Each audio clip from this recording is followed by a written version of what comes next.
विस्तार की सोच तो प्रत्येक राजनीतिक दल की होती है और लोगों ने अपना आशीर्वाद दिया हमारी छात्र इकाई को, तो हमें तो बल मिलेगा ही कि हमारी जो मेन जननायक जनता पार्टी है उसकी छात्र इकाई ने वहां सफलता के झंडे गाड़े, तो हमारी जननायक जनता पार्टी भी वहां जाकर के राजनीतिक रूप से अपना विस्तार करे। क्या टिप्पणी तो मैं नहीं करूंगा, लेकिन वो सिर्फ कोरी बातें करने वाले हैं, उनके पास ना कोई तथ्य है ना कोई आधार है, वो इसी प्रकार की बातें करते हैं, वो मीडिया में छाने के लिए इस प्रकार की बातें करते हैं। इनसो को जेजेपी की युवा विंग कहा जाता है। अब की बार इनसो ने अपने 20वें स्थापना दिवस को राजस्थान के जयपुर शहर में मनाया है। इसके मायने क्या हैं? कुछ राजनीतिक पंडित इसको जो है राजस्थान की राजनीति में उपस्थित दर्ज कराने की बात कर रहे हैं, लेकिन इसके असली मायने क्या हैं, इसी बात को जानने के लिए आज हमारे बीच हैं जेजेपी के प्रदेश प्रवक्ता अजय गुलिया जी। उन्हीं से पूछेंगे कि आखिर इसके मायने क्या हैं। अजय गुलिया जी, आपका हरियाणा तक में स्वागत है।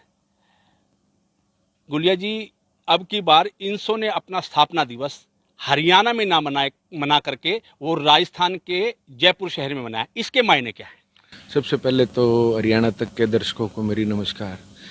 देखिए प्रथम जी, प्रत्येक राजनीतिक दल के या प्रत्येक संस्था के ये सोच होती है कि उसका विस्तार हो, उसका एक्सपेंशन हो। जिस प्रकार से 10 महीने पुरानी पार्टी को, जननायक जनता पार्टी को हरियाणा के लोगों ने वोट के रूप में अपना आशीर्वाद दिया और 10 विधायक हमारे जिता करके भेजे और उसकी बदौलत भाई दुष्यंत सिंह चौटाला हरियाणा प्रदेश के उप मुख्यमंत्री बने, और जिस प्रकार के फैसले उन्होंने लिए, चाहे 75% का हरियाणा प्रदेश के प्राइवेट सेक्टर में नौकरियों में अधिकार हो, उससे हरियाणा प्रदेश के युवाओं को लाभ हुआ, चाहे किसान के खाते में सीधे पैसे जाने से किसान को जो लाभ हुआ।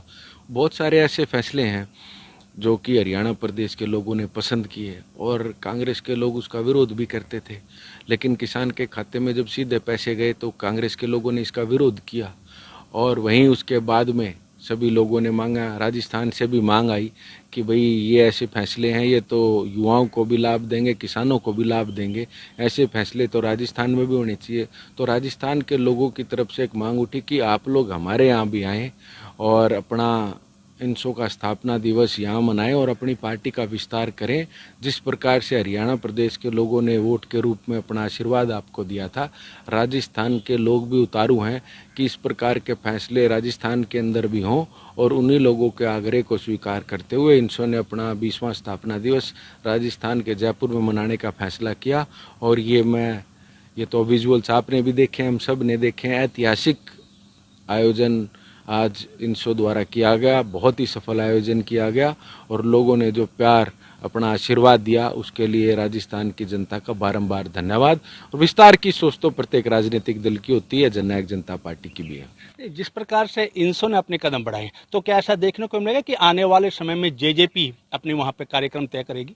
नहीं, बिल्कुल करेगी। देखिए हमारी छात्र इकाई वहाँ गई और लोगों ने अपना प्यार और आशीर्वाद दोनों दिया, तो बिल्कुल ये तो हमारे लिए उत्साहित होने की बात है कि हमारी छात्र इकाई ने वहाँ जाकर के एक प्रोग्राम किया और लोगों ने अपना आशीर्वाद दिया हमारी छात्र इकाई को, तो हमें तो बल मिलेगा ही कि हमारी जो मेन जननायक जनता पार्टी है उसकी छात्र इकाई ने वहाँ सफलता के झंडे गाड़े, तो हमारी जननायक जनता पार्टी भी वहाँ जाकर के राजनीतिक रूप से अपना विस्तार करे।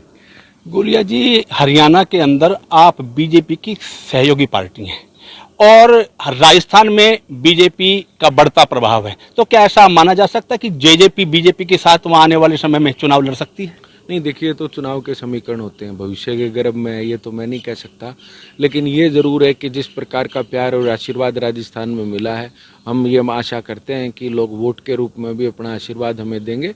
ये तो पार्टी की देखिए रणनीति होगी, क्या नहीं होगी, लेकिन विस्तार की सोच पार्टी की जरूर है और उसी कड़ी में ये कदम था। हम लोगों ने जयपुर में अपना 20वां स्थापना दिवस मनाया, सफल आयोजन हुआ। ये तो भविष्य के गर्भ में है कि पार्टी नेतृत्व क्या निर्णय लेगा, लेकिन आज राजस्थान के लोगों ने अपार प्रेम और स्नेह जननायक जनता पार्टी की छात्र इकाई इनसो को देने का काम किया। यदि चुनाव की बात करूं तो राजस्थान के अलावा किस किस प्रदेश पर जेजेपी की नजर है?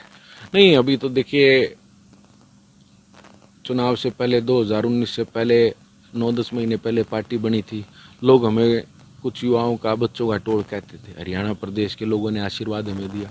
अब राजस्थान में हम लोगों ने जिस प्रकार से शुरुआत करी, लोगों ने, राजस्थान के लोगों ने जो प्यार और आशीर्वाद दिया, उससे बिल्कुल हम उत्साहित हैं। और ज़रूर ये पार्टी निर्णय करेगी कि चुनाव लड़ना है, नहीं लड़ना है, कितनी सीटों पर लड़ना है, गठबंधन में लड़ना है, किसके साथ लड़ना है। देखिए, हमारा गठबंधन भारतीय जनता पार्टी के साथ हरियाणा प्रदेश के अंदर है। राजस्थान में क्या स्थितियाँ होंगी तो समय बताएगा। गोलिया जी, आप राजस्थान की राजनीति में, लेकिन मैं हरियाणा की राजनीति की बात करूं तो जैसे आपकी मुख्य विपक्षी पार्टी है इनेलो। इनेलो के अभय चौटाला जी समय समय पर जेजेपी पर निशाना साधते नजर आते हैं, लेकिन हाल ही में संपन्न हुए राज्यसभा चुनाव में दोनों ही एक प्लेटफॉर्म पर नजर आए, दोनों ने ही कार्तिकेय का वहां समर्थन किया। नहीं, देखिए प्रथम शर्मा जी, मैं एक चीज़ स्पष्ट कर दूं कि सबसे पहले तो जननायक जनता पार्टी ने कहा था कि कार्तिकेय शर्मा जी को हम समर्थन देंगे, वो हमारे उम्मीदवार होंगे। उसके बाद निर्दलीय साथ आए, उसके बाद भारतीय जनता पार्टी साथ आई, उसके बाद देखिए इनेलो के अभय सिंह चौटाला जी की क्या सोच रही, वो तो इस बारे में बेहतर तो वो बता पाएंगे। लेकिन बड़ी बात यह है कि हम लोगों ने एक ऐसे उम्मीदवार को अपना समर्थन दिया, ऐसे व्यक्ति को उम्मीदवार बनाया जिसके पक्ष में सब आए, जो हरियाणा प्रदेश का भला कर सकता है, जो हरियाणा प्रदेश के युवाओं की आवाज़ राज्यसभा में उठा सकता है। तो ऐसे व्यक्ति को हमने समर्थन दिया और उसके पक्ष में सभी लोगों को आना पड़ा। तो इसमें तो कोई दो राय नहीं है कि एक योग्य उम्मीदवार को जननायक जनता पार्टी ने चुना। कौन उसके पक्ष में आया नहीं आया ये तो सबके सामने है, लेकिन उम्मीदवार योग्य था और उसके बाद सब लोग जुड़ते गए और जीत हमारी हुई। बात करूं अभय चौटाला जी की, पिछले दिनों बहादुर आगमन पर उन्होंने सीधे रूप से जेजेपी पर निशाना साधा और खास करके दुष्यंत चौटाला पर निशाना साधते हुए कहा कि इस राज्य में जितना माल जो है दुष्यंत चौटाला जी ने कमाया, शायद उतना किसी नहीं होगा, और इनेलो की यदि सरकार बनेगी तो उसकी सब कार्य उसकी जांच की जाएगी। नहीं, देखिए चौधरी अभय सिंह चौटाला जी सिर्फ आरोप लगाते हैं और भाग जाते हैं। वो कहते हैं मैं खुलासा करूंगा, आज तक तो खुलासा नहीं हुआ। वो कहते हैं मैं सबूत दूंगा, मैं तथ्यों के साथ प्रेस कॉन्फ्रेंस करूंगा, आज तक वो नहीं हुई। वो सिर्फ आरोप लगाने के लिए हैं, उनका एक काम है, आरोप लगा देते हैं, उनकी खींच है। देखिए, उनको लगता था कि हरियाणा प्रदेश का एक ऐसा युवा जिसके पीछे हरियाणा प्रदेश के युवा चलना चाहते हैं, जिसके साथ जुड़ना चाहते हैं, उसको हरियाणा के शीर्ष पद पर पहुंचाना चाहते हैं, उस युवा को उन्होंने पार्टी से निकाल दिया। तो उनका क्या असर हुआ ये तो देखिए लोकतंत्र की एक खूबसूरती है डेमोक्रेसी की, कि जिसको लोग चाहेंगे वही राज करेगा। हरियाणा प्रदेश के युवा, हरियाणा प्रदेश के बुजुर्ग, हरियाणा प्रदेश की माताएं बहनें ये चाहती थी कि दुष्यंत को हरियाणा प्रदेश की बागडोर मिले। वो कहीं ना कहीं अभय सिंह जी को राज नहीं आई, तो उन्होंने एक षड्यंत्र के तहत डॉक्टर अजय सिंह चौटाला जी को, भाई दुष्यंत चौटाला जी को, भाई दिग्विजय चौटाला जी को पार्टी से निकालने का निर्णय ले दिया।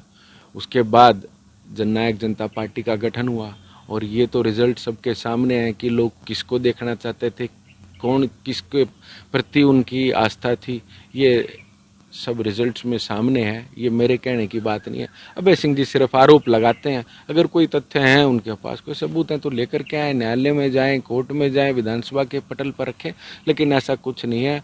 वो देखिए हमारे बड़े हैं, उनके ऊपर ज़्यादा टीका टिप्पणी तो मैं नहीं करूँगा, लेकिन वो सिर्फ कोरी बातें करने वाले हैं। उनके पास ना कोई तथ्य है, ना कोई आधार है, वो इसी प्रकार की बातें करते हैं, वो मीडिया में छाने के लिए इस प्रकार की बातें करते हैं।